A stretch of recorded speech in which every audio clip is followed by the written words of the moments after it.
আপনি 7 জনের কথা মতো এই কোটা আবার আপনি চালু করলেন, অথচ লক্ষ লক্ষ ছাত্র জনতা রাজপথে আন্দোলন করছে, সংগ্রাম করছে, আপনি তাদের কথার কোনো ভ্রুক্ষেপ করছেন না, বরং আপনি একজন দায়িত্ব পর্যায়ের ব্যক্তি হয়েও আপনি বলছেন এরা সবাই রাজাকারের বাচ্চা, রাজাকার।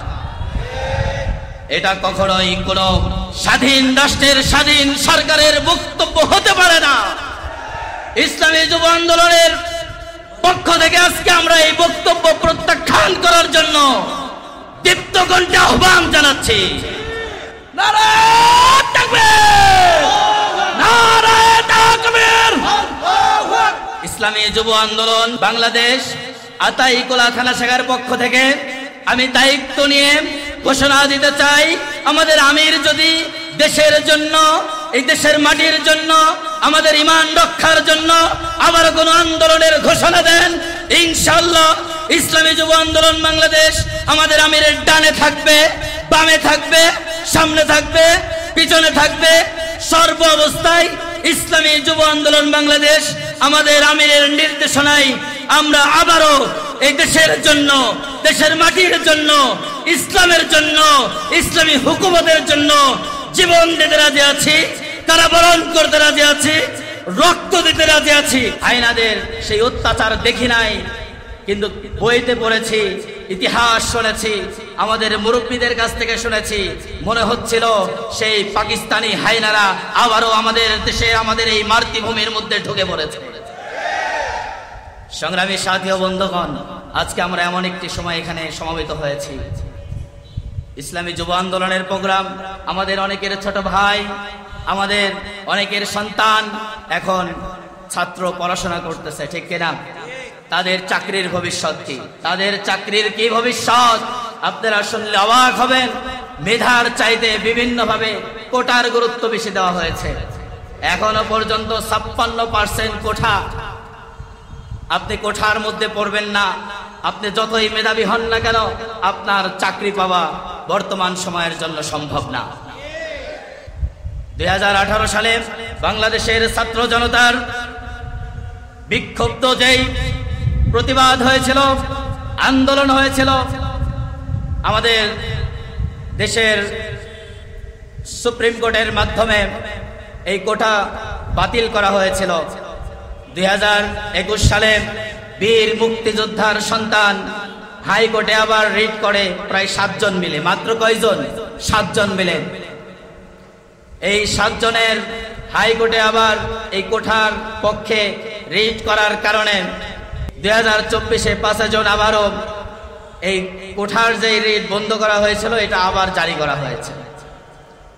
আপনি 7 জনের কথা মতো এই কোঠার আবার আপনি চালু করলেন, অথচ লক্ষ লক্ষ ছাত্র জনতা রাজপথে আন্দোলন করছে, সংগ্রাম করছে, আপনি তাদের কথার কোনো ভ্রুক্ষেপ করছেন না, বরং আপনি একজন দায়িত্ব পর্যায়ের ব্যক্তি হয়েও আপনি বলছেন এরা সবাই রাজাকারের বাচ্চা, রাজাকার।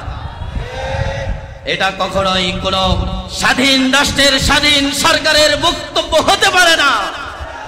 ইসলামী যুব আন্দোলনের পক্ষ থেকে আজকে আমরা এই বক্তব্য প্রত্যাখ্যান করার জন্য দীপ্ত কণ্ঠে আহ্বান জানাচ্ছি। নারায়ে তাকবীর, নারায়ে তাকবীর। প্রিয় স্বাধীন রাষ্ট্রের স্বাধীনতাকামী আমার ভাইয়েরা, আজ আমরা আমাদের অধিকার আদায়ের জন্য রাজপথে কথা বলবো, আর আমাদেরকে রাজাকার ট্যাগ লাগানো হবে।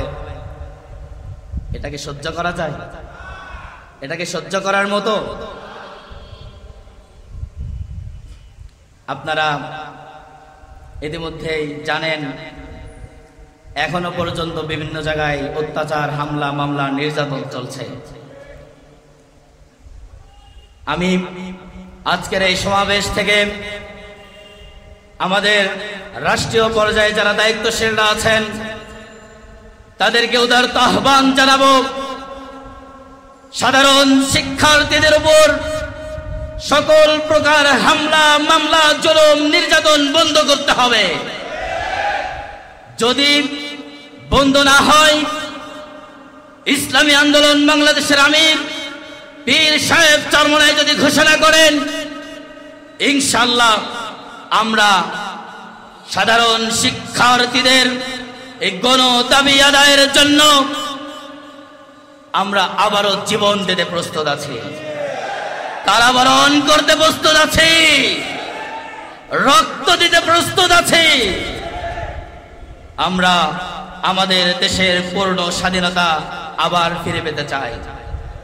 আল্লাহ পাক কোরআনের মধ্যে বলেন, ইন্নাল্লাহা আশতারা মিনাল মুমিনিনা আনফুসাহুম ওয়া আমওয়ালাহুম বিআন্না লাহুমুল জান্নাহ, নিশ্চয় আমি মুমিনদের জান এবং মাল ক্রয় করে নিয়েছি জান্নাতের বিনিময়ে।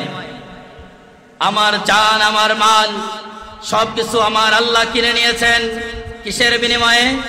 জান্নাতের বিনিময়ে। আমাদের ঠিকানা কোথায় হবে? জান্নাতে। আমরা কোথায় যেতে চাই? জান্নাতে যেতে চাই ইনশাআল্লাহ।